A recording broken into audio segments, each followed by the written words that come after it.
Hey everybody, welcome back to my channel. In today's episode, I will be reacting to a video that Dr. Phil put out just a couple of weeks ago. Did you know that we now have a long list of phrases and words that we're no longer, allowed, I guess, to use? As a society, obviously, there are some words that we can logically come to a conclusion and say that word is no longer, acceptable. I think about the N-word, right? It was a term invented during the time of slavery to refer to Black people as being inferior compared to white people. We can all logically say has got to go. There is this particular scene from this movie, Coach Carter. Here it is. Numbers. See, that's my big nigga right there, son. Hey, if you was any bigger, you'd be my bigger nigga. Sit down. Sit down!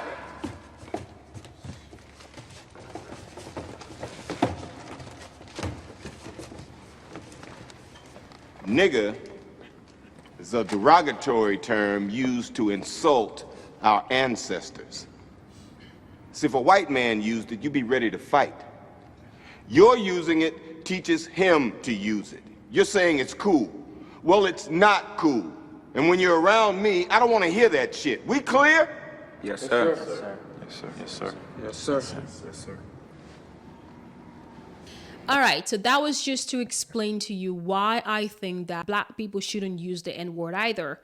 But I digress. Let's go back to the video that I want to react to today. I'm going to let you guys listen to the entire thing, and after I'm going to share with you what I think. A graphic of words or phrases that now you can't say. You can't say that. I mentioned a few of them before, and I'm just curious. Some of these maybe are obvious, but if you know why some of these are on the list now. Mom and dad, I see why that would be up there. Okay, why would mom and dad be up there? I have a daughter with another woman, and when it's being taught in school that, that's just the norm, that it's just mom and dad, it kind of offends us because we are lesbians, you know what I mean? We come from the community, and it makes us feel like we're not important enough to be called mom and mom or parents. So should I stop saying that? No, not you. Because you're mom and mom? No, not you per se. I'm just saying as far as it's being taught. Me, anybody. If that was our experience, yours is mom and mom. I'm happy to say mom and mom, but why would mom and dad be on the don't say list? Why not add mom and mom? I get your point dad on and that. dad, but why is mom and dad offensive to your sensibilities? I mean, to be honest, because it's being taught to my daughter, and she doesn't have a father figure. She sees two mothers, and so every time she reads something that says dad in there, you can see a little bit in her eyes. It's like, well, what's going on over there? Why don't I have a dad? So it's a sensibility issue on the child's part as well. So I'm looking out for my daughter in that sense. Well, isn't that a conversation that you should be having with your daughter anyway? Oh, we so that have. She doesn't take offense to terms like this? We definitely have had that conversation, but in the same sense, there is an accountability for the school as well. I feel like when they're putting that inside of our homework and stuff like that, it's making the kid feel a certain type of way. Help me out here. It is the heterosexism of it all. Mom and dad are not canceled phrases. I can assure you, in schools all across the United States, school leaders are sending memos and teachers are sending memos home with their children about mom and dad. I think what we're missing here is the opportunity to be decidedly and deliberately inclusive of all parents. I agree. I would say that of all these words on the list, the only thing that I've heard be talked about in my entire life being canceled, and it's not canceled, is the word tribe. It's about the rhetoric changing. We're not failing our kids these days at all. We're just changing. We're progressing, and we're allowing us to become more inclusive of a new generation of people. I'm glad that your parents were married for 50 years, but something is now changing, and we have to account for that. Well, my thought is, regardless of your skin color, regardless of your race, why would you take offense to any of these terms or words? I'll give you one. You know what spook is? Master bedroom. Here's a historical lesson. Master bedroom is the bedroom where Master slept. I understand. Where he raped enslaved black women. I understand. Where black women who were enslaved were his servants. Talk about it. As we come to understand the historical origins of the word, I think we can agree that was an awful place. We probably shouldn't call it that. Can we call it something else, like the primary bedroom or the main bedroom in a house? But we don't want to call it the place where master raped my great-great-great-grandmother. I understand, but what my point I'm trying to make is that being offended by what somebody says or by a certain term is a choice that you make.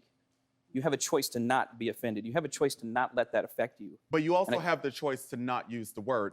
People are free to say whatever they want to say within reason, but absolutely, you're free to respond and react to that however you choose. And I think being offended by something is a choice that you make. You can choose to simply ignore the reference that it has and to not let it affect you and to not let it make you angry and to not let it make you sad. And to That's not true and easy. I mean, we had to deal with it most of our lives, and our grandparents getting called the N-word all the time. We had to finally be able to choose not to let it affect us, but it's hard. When I first saw the video, I literally didn't know exactly how to react, just because I was just really, really surprised that we have gotten to a point as a society that is our problem. You know what I mean? And can I just say this, like, no shade at all to Americans, but I have to be honest with you guys. You not only live in the freest country in the entire universe, right? You guys fight for freedom and you believe in freedom. There is a war going on right now as we speak. And you have individuals from, again, the freest country in the world whining about some of the dumbest things ever. It is absolutely incredible, in my opinion. But also, something similar was proposed actually in Italy, where I live. They wanted to eliminate the word mom and dad and just go with parent number one and parent number two. Again, no offense, but can we just think about this logically? What good does it do to society when you eliminate words like mom and dad? You know, there are some words there, the phrase like, you know, master's bedroom. As this professor explained, I can understand why you want to eliminate that word from, you know, I guess, daily use. That's, you know, that's your prerogative, you know. But I do not see why you want to remove the word mom and dad. Okay, I have a mom and a dad. And I think it would be offensive to my mom if I say parent one. You cannot infringe on other people's rights while, you know, wanting to be in a safe space and safe society. What exactly is society going to be if that becomes the norm, where we just cancel words because it doesn't fit what we think, you know, should be the reality? Okay, just because I feel some way doesn't necessarily mean that that's how the world is expected to feel. This is not to go at anybody. One of the women there who made a very strong comment, in my opinion, saying that, well, my daughter comes from a home with two moms. I'm sorry, but that's your problem. You cannot just, you know, pretend and tell your daughter that the word dad or father doesn't exist. It is just, it's very insensical to do something like that. In reality, you needed a sperm to make your daughter. And so that means that for her to be alive, you needed a sperm and an egg, which came from you. All right. You cannot, because if you hide that from your daughter, what do you think you're doing? You're deceiving her. All right. Whether or not you want your daughter to live in a society where truth remains truth, something you have to think about as a parent. All right. You cannot just pretend and tell your kids that things don't exist, even when they do, because they're going to go into the outside world and they're going to experience things that, oh, I didn't know this. It is better to teach kids the truth and let them learn as individuals. Okay, these things exist. You might not identify that way, but it exists. Because you canceling things, it's not going to cancel reality. Your reality, again, is your reality. Okay, but there is a common reality that whether or not you want to see it, it's very, very obvious. And let me just say this last thing, that if you want to be inclusive, this is the exact opposite of inclusivity. All right. You cannot marginalize one group of people because you want them to see the world from your very, very narrow view. There are going to be billions of people in the world who do not agree with what you say. And frankly, there are just no biological facts to back up those claims. You might have two moms, you might have two dads.